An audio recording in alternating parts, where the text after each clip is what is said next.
እንተ ልጅ ምን እየሰራህ ነው? እናቴ በቀኑ ሁሉ በቲክቶክ ስለምትጠመድ ጊዜ አላትም እኔን ልጠግብኝ። ስለዚህ ራሴን አስተካክዬ እሰራለሁ። ስለ ዘንድሮ ባለትዳሮች እኔ የተጋቡበትን ቀን ብቻ ጠብቆ ሚስቱን የሚያዝናና ባል ሳይሆን በዓል ነው መባል ያለበት። አባትን ማመን ያቆምከው መቼ ነው? እየተጫወትን ወደ ላይ ወርውሮኝ ከኮርኒሱ ጋር ያጋጨኝ ቀን። ከድሃ ቤተሰብ በመወለድህ ምን ተሰማህ? ድህነት ጠባሳ አይደለም፣ ነገ በስራ ይቀየራል። ቤተሰቦቼ ወዳቸዋለሁ፣ እናንተን ያኖርልኝ።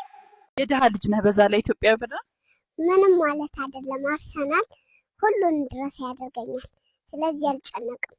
ወንድሜ መመለስ እፈልጋለሁ። ለምን? ምክንያቱም ቤተሰባችን ሀብታም ስላልሆነ። ሌሊት መተኛት አልቻልኩም። ልክ እኔ እስክተኛ ይጠብቁና ወላጆቼ አልጋ ላይ እየዘለሉ ይጫወታሉ። አባትሽ ምን ሆኖ ነው የተበሳጨውናል? እማዬ ድንግል ነኝ ብለው ገና በተጋቡ በ5ኛ ወራቸው ነው የተወለድኩት። ስለ የማንቸስተር ዩናይትድ ደጋፊዎች ከሚያጽናናው ውሸት ይልቅ እመም ያለው እውነት ይሻላል። በቃ ማንቸስተር ዩናይትድ አይችልም። በዛች ድሃ እናት ታፍራለህ? በፍጹም። እናት ምንም ድሃ ብትሆን እናት ናት። የእናት ሞትና የድንጋይ ትራስ እያደር ይቆረቁራል። የእናት ዋጋዋ ምን ያህል ነው? የእናት ዋጋ በገንዘብ አይለካም። እናት የፍቅር ምንጭጻ፣ የቤተሰብ ብርሃን ናት። ማሙሽ ቅሬታ አለ? ስሜን ደምለው ብለውን ያወጡልኝ።